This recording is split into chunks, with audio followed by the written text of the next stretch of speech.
The hardest part of fear is making the decision to face the fear. The worst part, I believe, the most part where you suffer is the anticipation.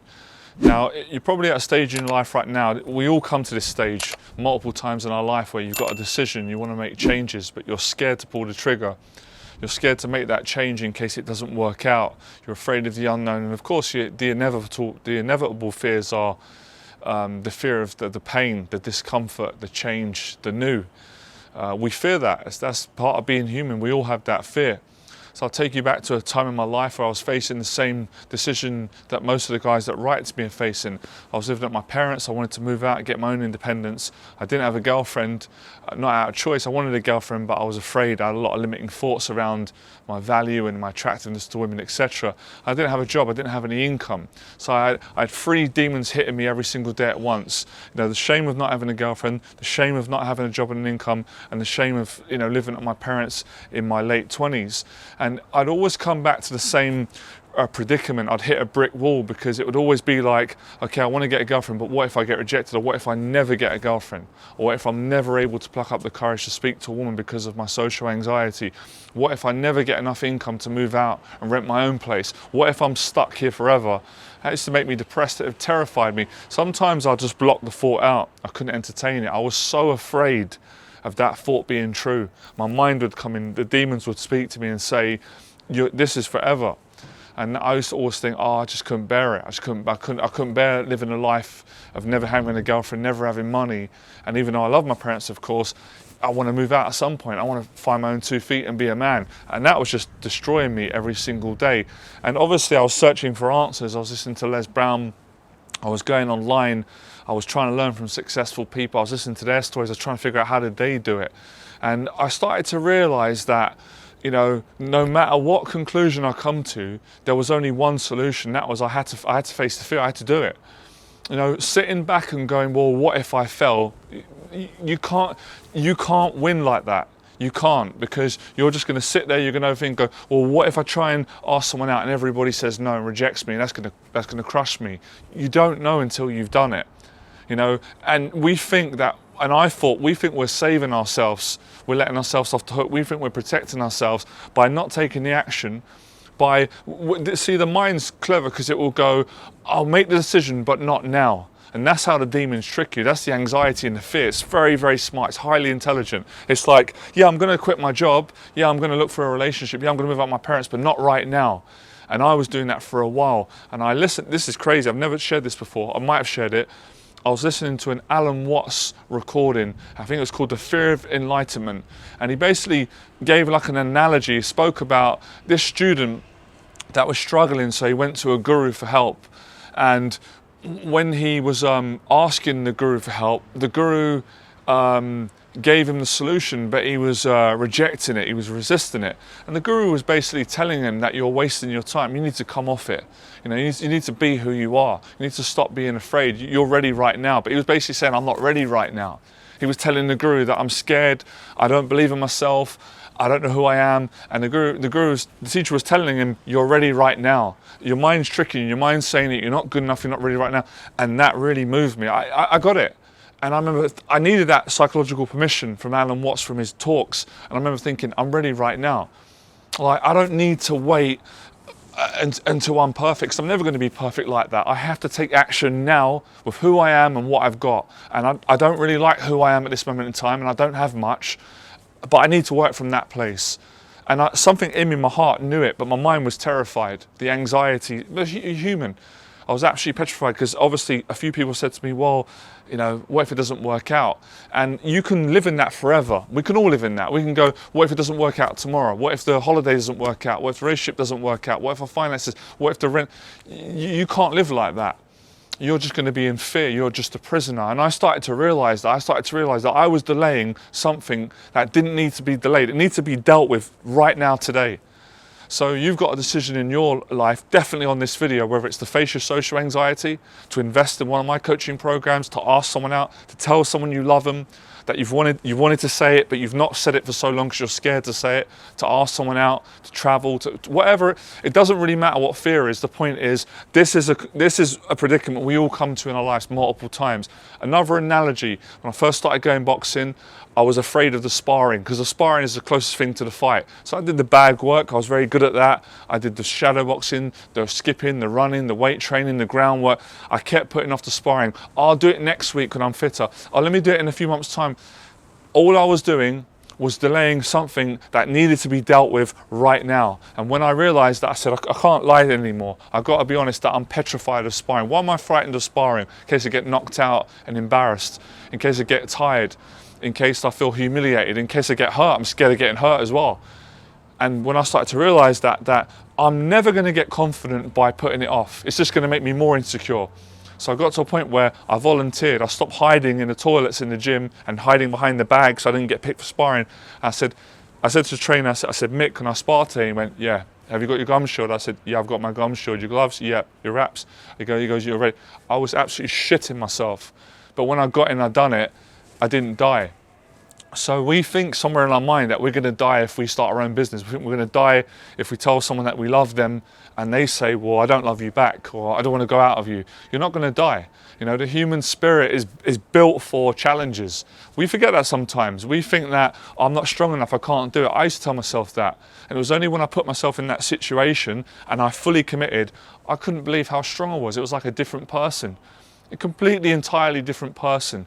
So eventually I made that decision, and the decision I made in no chronological order was to start my own business and start coaching. And the great thing is, this should inspire a lot of people. You know, some people are fortunate, rich parents, they got an inheritance, they got savings. I didn't have jack shit. I didn't have any money saved. I was like, you know, living off like £30 here, £10 here, little bits and pieces of money here, borrowing off my mum. I was struggling. I remember having dates. This isn't a joke. I'm not joking. I was so happy I got the dates. I had no money to go on the date. I feel a bit embarrassed to say this. As long as I had to say to my mum, can you borrow me £40? I want to go on a date with this girl. I'll pay you back in a couple of weeks' time when I get my benefit money. I was on benefits in those times. So, you know, eventually, when I started, funny enough, I started my own business. I started enjoying it. I just started building up, doing YouTube videos, teaching for free. And I met a girl.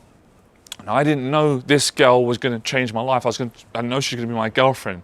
So I met Alina, and we started just going out on dates, you know, just relax casually. And then, you know, we fell in love. She fell in love with me. I fell in love with her. And I think it was about a year in.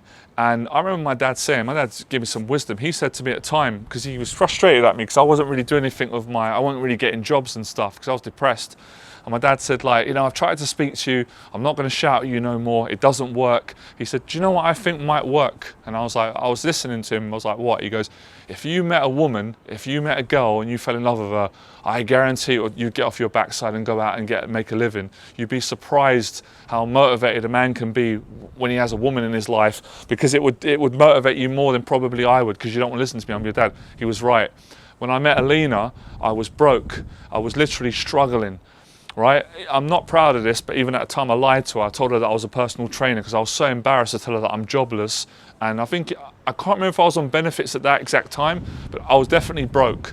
I think I was doing like a little bits and pieces of work occasionally, like market research, where you go and do some market research. They give you a little bit of money, but it wasn't a lot of money. It was like £50 here and there, once in a blue moon. She found out I lied, you know. She had a go at me and said, why did you lie to me? I told her the truth, and she stuck by me. I thought she was going to leave me.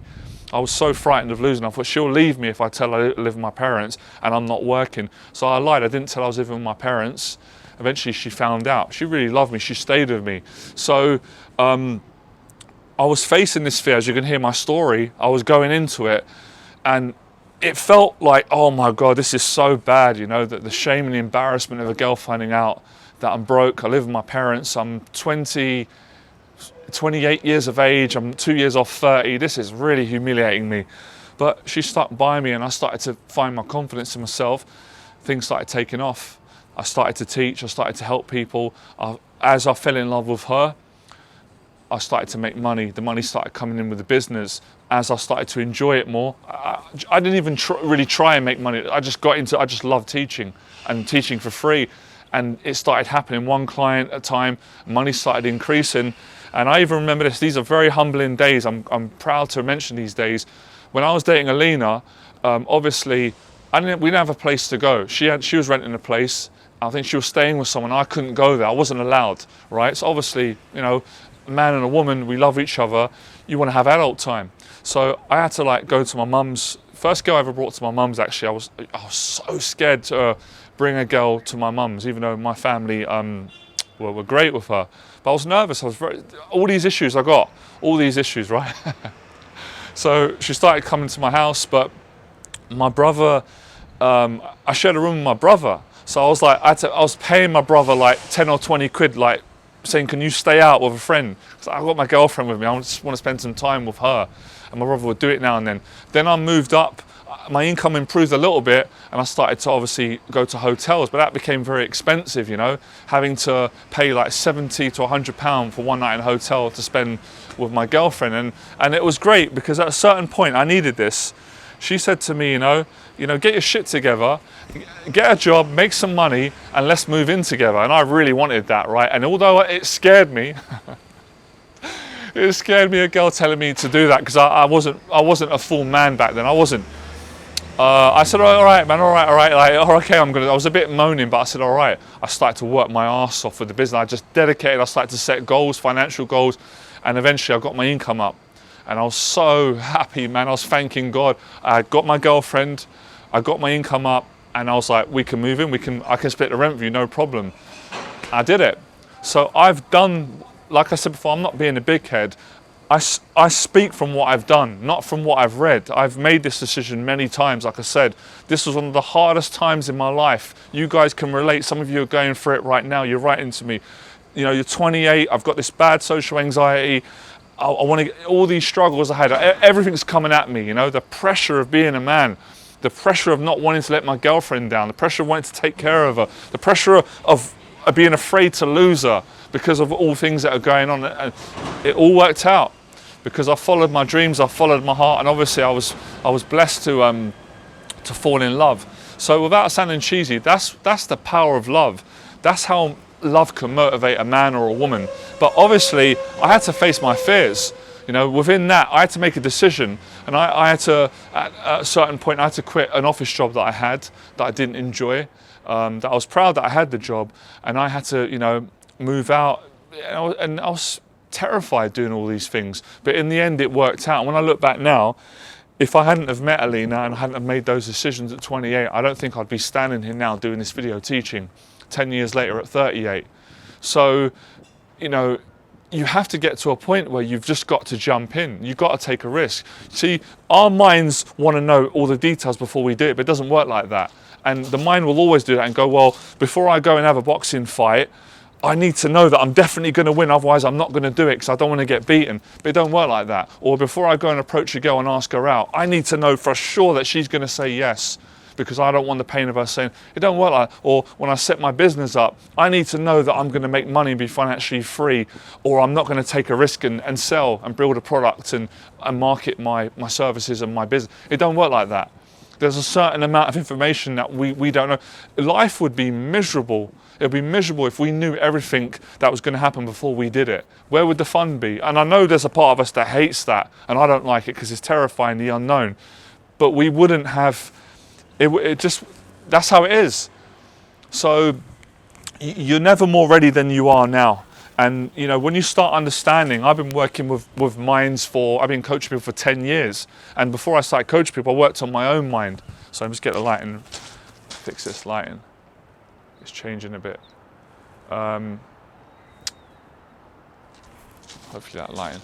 No, sorry, I'm a bit of a perfectionist with the lighting here. And get it perfect.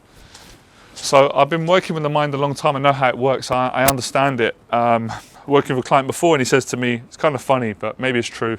I'm not being big-headed, but he says to me, Johnny, you know me better than I know myself. I said, well, I know how your mind works probably better than you do, because I've been dealing with it. I've worked through all the fears and issues that you have, and I've coached hundreds of people over 10 years, and I've seen the patterns again and again and again. I know most of the human fears. I know the reactions. I know the conditioning, the pattern. I don't know everything, of course not, but I know a hell of a lot. So it's all about having the guts to make that decision. And with certain decisions like this, where it's relationships, it's finances, it's moving out, they're very sensitive, especially for men, because what does it do? Even though I've gotten older and I've learned to let go of certain ideas, it plays on our identity. I'm not a man if I can't, provide an income, if I can't support my girlfriend. I'm not a man if I don't have my own apartment, I live with my parents. I'm not a man if... It's not necessarily true, but there's some truth in it, and it's built in our DNA. But the great thing is, every man's got greatness in him, 100%. And a lot of men are not going to believe it. I didn't believe it at a certain point. I've been coaching long enough to know that that's true. I'm no different to anyone else. I've got greatness in me. I've achieved greatness. I've had some great moments, and I've had a lot of failures and pain like everybody else, and tragedy. So you've really got to be brave and follow your heart. Your heart's not usually wrong. And of course, the success I achieved, it didn't happen overnight. It took about 18 months to 2 years, but that went so quick. And like I said, because I was in love, although I was very afraid of losing that love and that connection, it really motivated me. And funny enough, my girlfriend at the time had no intention. She just liked me more and more. I think she liked me anyway, my personality, and was attracted to me, but she was attracted to my ambition, my drive, that I was so driven. Although I was insecure, I had fears, and it's quite remarkable what I achieved. That's why I'm so confident when I coach people, if they've got the right attitude and they're committed. Because I've done it, and I know how bad I was and how good I got, I'm confident that you can do it. And I've helped so many people. So that's why I tell this story quite a lot lately, because there's so many like relatable factors, and the lessons and the questions that I get in the coaching sessions are kind of repeated patterns. So I can go back to my story and give you the answer through my story to give you the teaching, so you can adjust it to your story. Of course, you can't be me, and you shouldn't want to be me. You've got to be you. But it's the same principle. So that was the case, and I learned a lot, and I'm just sharing some of the things I've learned now and just going into my head. And I learned that, the longer we leave decisions, the harder it gets to make. I know there's certain decisions where you've got to think things over. Let's say, for example, you were selling a house, buying a new property. I can understand with that. You don't want to rush into that. You can make mistakes. But for most of these fears, you've got to attack them quick. Because I knew if I leave this any longer, I'm not going to do it. And as I said, people get stuck in indecision, procrastinating. They're in the middle. I'm going to quit my job and start my business, but not now. Or I might do it now. Oh, I can't. And that's just the fear. It's trying to protect you. And I had to completely be vulnerable and be brave as hell and find, balls the size of King Kong. And I had to fully commit to the fear. And it's funny, every time I fully commit, I'm not frightened of it. It's weird. But if I don't fully commit to it, and if you don't fully commit to the fear, it will terrify you. It will blackmail you. It will bully you. And it will scare you. And it wasn't, it was more painful me not changing my life. And it was such a great feeling to have that feeling that I'd love every man to have, and every woman that watches this, where you feel proud of yourself and you're happy in your life. And it's not just a material happiness, which you can enjoy that. You feel your spirit satisfied. You have peace. I found peace in my own heart, and I couldn't find it for ages, because I improved my financial situation. I moved out. I found my own independence, and I had a loving, great relationship. It was exciting. I loved having a relationship with Alina, best girl that I ever met, and we created something great and meaningful together. So it's quite amazing. But if I didn't get off my backside, take action, I would never have met her. I wouldn't have met her in central London. I wouldn't have moved out. I'm not sure if I'd have started the business, but it just wouldn't have worked out in the way that it did. And having the support of a woman who loved me and cared about me and believed in me, it just increased my belief in myself. And listening to Les Brown, Alan Watts, just putting every little bit of information together, every bit of motivation that I could to get out of this predicament. And I know what it's like. That's why I can relate when people say, I haven't forgot. When you're in these predicaments, you're in a prison, and you think you can't get out, and you think you're never going to get out, and you doubt yourself, and you have fears, and you worry you're going to stay there. You can get out. So many people, I'm telling you, I've done it. You can do it.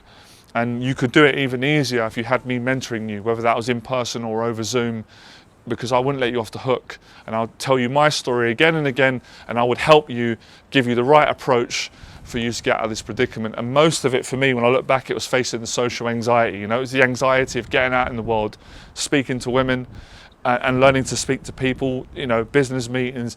And that's what I did. I just took it step by step, day by day, month by month, year by year, and before I knew it, I was exactly where I wanted to be in my life at age 29 and a half.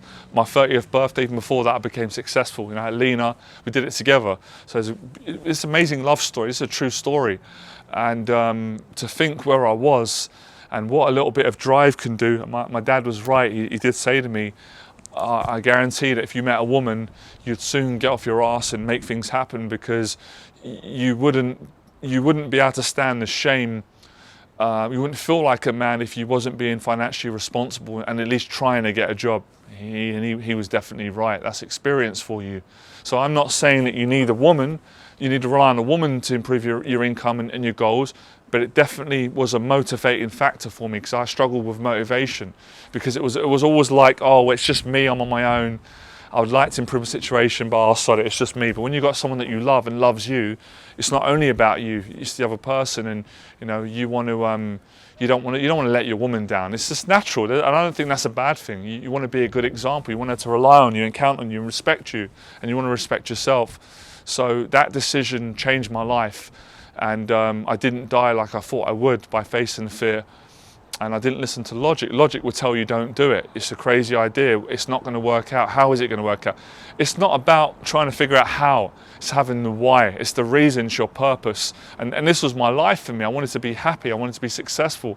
And I wanted to coach people and follow my heart and do what I loved, which is changing people's lives and helping them through the same struggles that I had to help myself through, which is fear and anxiety, self-doubt, low self-esteem, trauma, pain, insecurity, and work through these things. And through working through these issues, you build security, you build confidence, you build experience, and you find happiness, peace, meaning, satisfaction.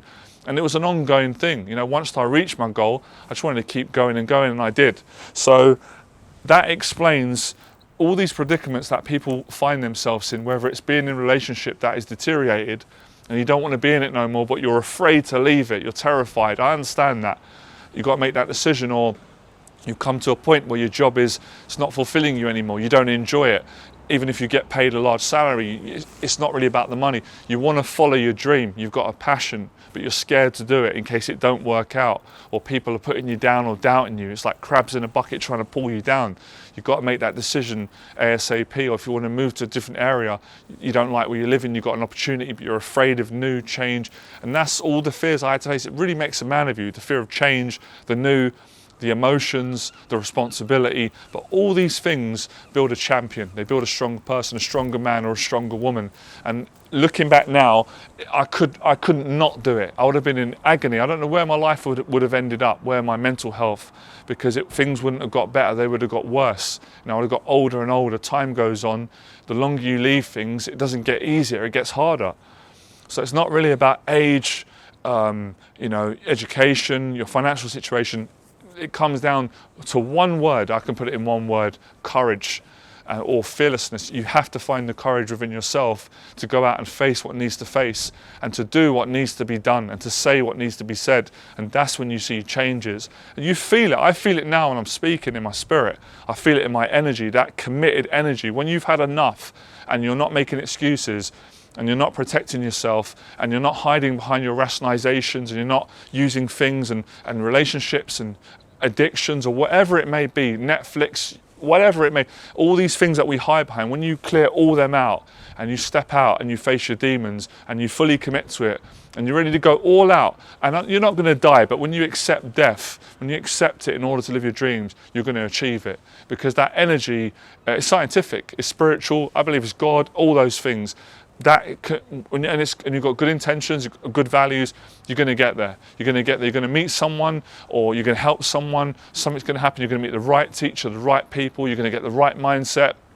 You're going to say the right things at the right time. You're going to take intelligent action. You're going to work through the fears. As Les Brown said, you're going to fail your way to success. You're going to get there. It's only a matter of time. And as I was taking the action, I could feel spiritually, I know this sounds crazy, it's very deep, but I could feel something in me saying, you're going to do it. You're going to make it. And I knew I was going to make it. But I had to take a certain amount of action. I had to walk the plank to get that reinforced belief and get past my low self-esteem, my conditioning, the things that people had said to me growing up that were negative and abusive and traumatic and hurtful and painful. I had to get past all that stuff. I had to get past the negative part of my mind, my conditioning, my human thinking, social conditioning, society. I had to get past all that. And as I started to get past that, the low self-esteem started to turn into higher self-esteem, and my confidence, my assertiveness, my social anxiety started to decrease. I wasn't looking for approval. I remember a friend said this, right? It didn't mean that much to me then. And he said to me, "You've changed." And I didn't really care at the time, because I appreciated it, but I was like, it's a bit late now, because you've never really got the approval from friends. But he said, "You've changed, you really don't care. You really don't care what people think. You're just going after it. Like, this is amazing what you're doing with a business, a teaching, you're helping guys." But I kind of realized as well, it's great you said that at the time. What he was also saying to me was, how can I be like you? He couldn't figure out how I did it, because we was all in the same boat, right? I wish him the best wherever he may be, but that's what he said. And it was nice, because it's like a projection, because at that point he was right. I didn't care anymore what people thought about me. I wasn't thinking about that, because I was living it. I was living my dreams. I was going after it. I wasn't making excuses anymore. I wasn't being a kid in a man's body. I was being a man and taking on my responsibilities and not blaming anyone. And that's very empowering, and I had good intentions. I come from my heart, and it just changed me. Just changed me as a person. And when you improve your character, it's impossible that your life doesn't improve. Weak character, your reality is going to represent that. Better character, your reality is going to represent that. But all these great words and these laws and things, there's a lot of truth in them. You have to work it. You can't just read books and say this stuff. You have to take the action, intelligent action. You have to strike while the iron's hot. You have to do it. You have to follow your intuition. And that's why I listen to these great teachers, because they've gone through these things already. They have the wisdom. So that's how you do it. That's how you make a decision to face a fear that's terrifying, that's uncertain. You're not guaranteed it's going to work out. But let me leave you with this bit of security. Who cares if it doesn't work out? Because if it doesn't work out, you go again until it does work out. But to not take the risk, to be a coward, to live as a coward forever, you can't forgive that. You can't, that's bullshit. You can't rationalize that for you, not for anybody else, for yourself. Whoever's listening to this, man, woman, old, young, you can't, how do you rationalize that? That you didn't try because you were scared that you might fail, what people think. You can't sleep at night with that, and I knew I couldn't.